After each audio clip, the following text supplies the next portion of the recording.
We will continue to read inshallah in Sahih Muslim. We were explaining the hadith ثلاث من كن فيه وجد بهن حلاوة الإيمان. 3 qualities, if present in an individual believer, he will taste the sweetness of Iman. We talked about the sweetness of Iman yesterday and what it meant. And that whoever loves Allah Azza wa Jal, of course, would love His Messenger and would love everything that Allah loves. And love is part of the Tawheed, of course.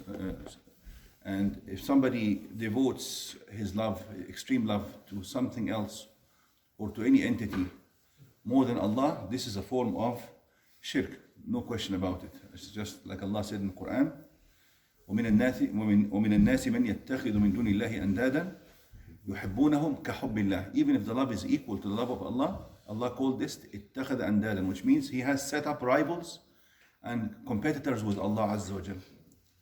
وَالَّذِينَ آمَنُوا أَشَدُّ حُبًّا لِلَّهِ. While the true believers, they love Allah the most. And he said أَشَدُّ حُبًّا لِلَّهِ. Ashad, he doesn't say they love Allah more than what, which means that they love Allah more than anything. They love Allah more than anything, just like the hadith said, أن يكون الله ورسوله أحب إليهم مما سواهما. He says mimma, which would include mimman and mimma, which means that they love Allah and His Messenger more than they would love any person and more than they would love anything. عاقل أو غير عاقل. And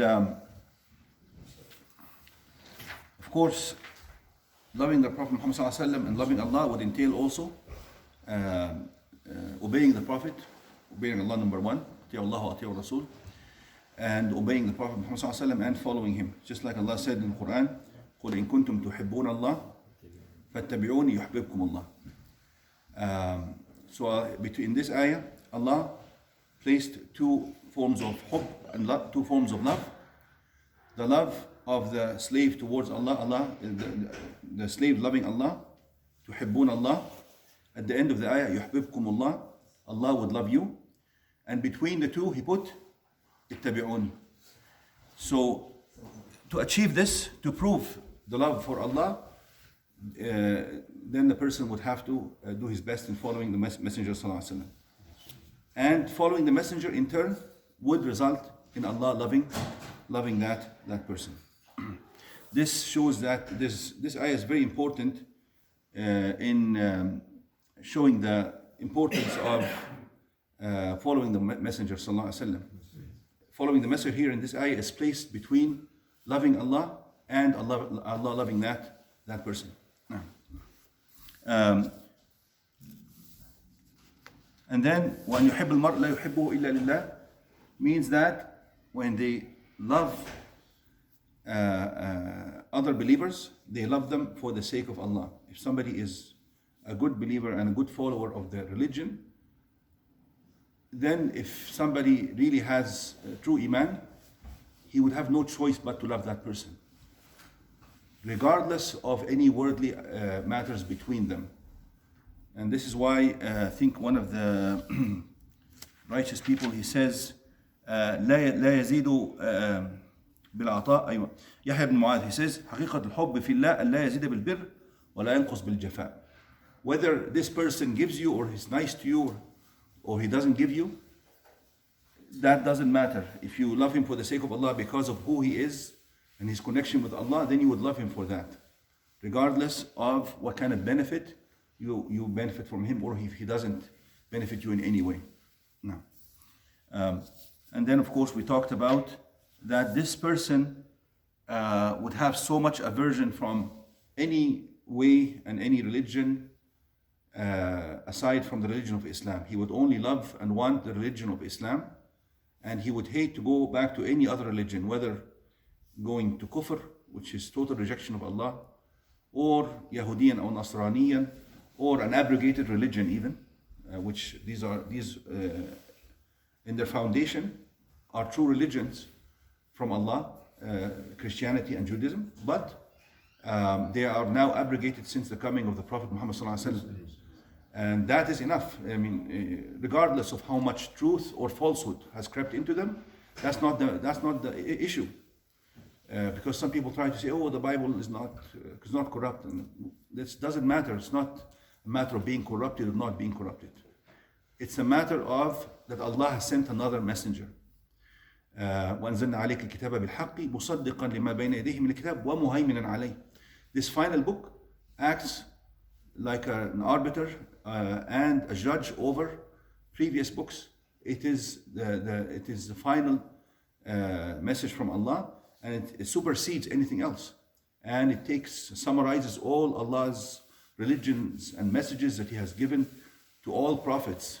And no one has the right after the coming of the Prophet Muhammad ﷺ and knowing of him, but to follow him and follow his religion. And this is the only definition of Islam. For somebody to define Islam as, and use the linguistic definition that it means submission, so you submit to Allah in any way, that is total falsehood. It is total falsehood if somebody says that the explanation of the ayah, Inna ad-dina 'inda Allahi al-Islam, which means the only religion acceptable to Allah is Islam, and he defines Islam as linguistically only, says it means submission. So people will choose to submit to Allah in whatever way they desire then. Some previous religions, as you know, ancient religions, they used to claim that they are submitting to the Creator by sacrificing innocent people, sacrificing children. That is their way. They were pleasing, of course, falsely thinking that they were pleasing the Creator. So the only definition of Islam is a definition given within the text of Islam. If somebody doesn't accept that, or doesn't accept the Prophet and what he has brought, he cannot be considered as a submitter. Just like mentioned in the Hadith, والذي نفسي بيده لا يسمع به رجل من هذه الأمة يهودي ولا نصراني ثم لا يؤمن بالذي أرسلت به إلا كان من أصحاب النار. The meaning of this hadith is that by the one whom my soul is in his hand, if anyone from this ummah, meaning ummat al-da'wah, from the people I was sent to, meaning everyone from his time till the end of time, if anyone, whether a Jew or a Christian, hears of me and does not believe in what I was sent with, he will definitely be amongst the permanent residents of the fire of hell. In أصحاب النار. He didn't say دخل النار. دخل النار could mean دخل وخرج. He can enter and leave. It's just like many believers will enter and leave. But أصحاب النار, like we read in the hadith, أما أصحاب النار الذين هم أصحابها أما أهل النار الذين هم أهلها فإنهم لا يموتون فيها ولا يحيون, according to the hadith. Now, we go on, and the next chapter talks about, specifically focuses on loving the Prophet صلى الله عليه وسلم. باب وجوب محبة رسول الله صلى الله عليه وسلم أكثر من الأهل والولد والوالد والناس أجمعين وإطلاق عدم الإيمان على من لم يحبه هذه المحبة.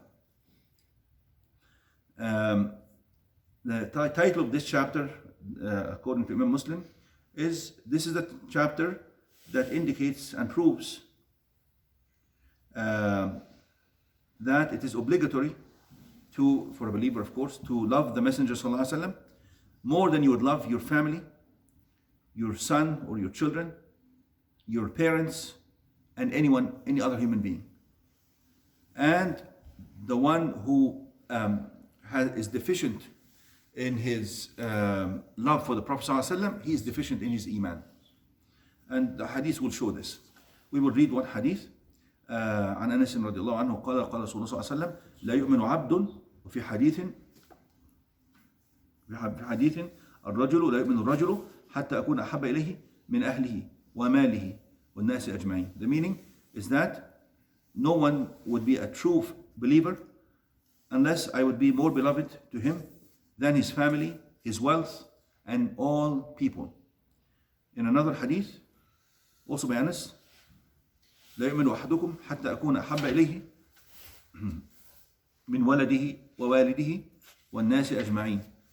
None of you can be a true believer حتى أكون unless I would be more beloved to you than your son or your children, your parents, and all people. These are the two hadiths that are mentioned here, and we know the hadith in which Prophet ﷺ mentioned this, and Umar ibn Khattab responded and says, Wallahi Rasulullah, innaka ahabbu ilayya min kulli nas illa min nafsi. He was honest. He says, oh, by Allah, O Messenger of Allah, I love you more than any other person, except for myself. So Prophet ﷺ showed him that the fact is, he says, La wallahi ya Umar, hatta akuna habba ilayk min nafsik. No, by Allah, Umar, this cannot be correct or acceptable unless I would be more beloved to you than your own self. And the sign of, see, this love, there's natural love, of course. You love your wife, you love your children. Mahabba tab'iyya. This is like an instinct and nature. But there's another kind of love called mahabba aqliyya, which is that you use your reason and see who's more beneficial to you and who is more worthy of your love. Just like Allah said, آباؤكم وأبناؤكم لا تدرون أيهم أقرب لكم نفعا. You have to use your reason and see who is more worthy in himself as a person and who is more beneficial to you. And if we come and weigh it mentally and intellectually, you will find that Prophet Muhammad ﷺ, as a person, even regardless of his benefit to us, he is more worthy to be loved than anyone else. Because naturally, people are loved for their character, for their honesty, for their bravery, for their generosity, right? For their knowledge. So many things that when we find in people, we get attracted to them. And we know that Prophet Muhammad ﷺ has reached the pinnacle in all the best qualities that any human being can have. So in himself, he is more worthy of all this. And of course, even physically, the Sahaba, when they talk about his physical appearance, Allah subhanahu wa ta'ala bestowed upon him many criteria physically. Strength, for instance. Sahaba, even when he walked, they would have a hard time keeping up with him. Even when he grew old, he only had just a few gray hairs. Maybe they could be counted. His hair, which means Allah gave him lots of physical. His face, they said, would look like a Badr, just like the full moon. His teeth would be shiny. So many things. And even physically, if somebody is attracted to something physical, and his hand, they say, Anas ibn Malik says, I have never felt anything softer than the hand of the Messenger ﷺ, not even silk. His sweat was like musk. So even if somebody is just looking at the physical part, he is more worthy of the love and attraction. And the qualities, the other qualities, the moral qualities, the conduct and so on, generosity, the things I mentioned, he is more worthy of all this. Then look at the benefit that you see from the Messenger ﷺ. He is the one who has benefited billions of people till the day of judgment in rectifying their life in this dunya and protecting them from the dangers of this life and the dangers to come, and achieving happiness for billions of people, yourself and everyone around you, and the society, communities, from his time till the day of judgment. He's the one who does the shafa'ah, intercession, and saves people from the fire of hell. So how can somebody not love somebody like this, correct? So mentally, if somebody thinks about it, he should be more beloved. And that's why Umar ibn Khattab thought about it just briefly. He says, Wallahi ya Rasulullah, anta al-an ahabbu ilayya min nafsi. Because this is the mental kind of love that he immediately, when he thought about it, he says, yes, Prophet ﷺ, what he's telling me to do and to acquire is the truth, and I should acquire it, because natural love doesn't shift quickly like this. But this intellectual and mental preference of the Prophet ﷺ, immediately he answered in the same setting that now you are more beloved to me than even myself. And the Prophet ﷺ said to him, Al-ana ya Umar. He says, now your statement is correct, and your feeling and your belief in this matter, and your vision and view in this matter is what is acceptable to Allah Azza wa Jal, and for perfection of Iman. If it's deficient, it doesn't mean the person is a kafir. It just means that the Iman is not Iman al-Wajib, he has not fulfilled the obligatory level of Iman. But then there's higher levels as well that people can reach. And the sign of love of Prophet Muhammad ﷺ is basically that النبي أولى بالمؤمنين من أنفسهم, which means that we should whenever we should put his commandments and what he loves and what he has guided us to and taught us ahead of our own inclinations and desires and our own wants. That's all.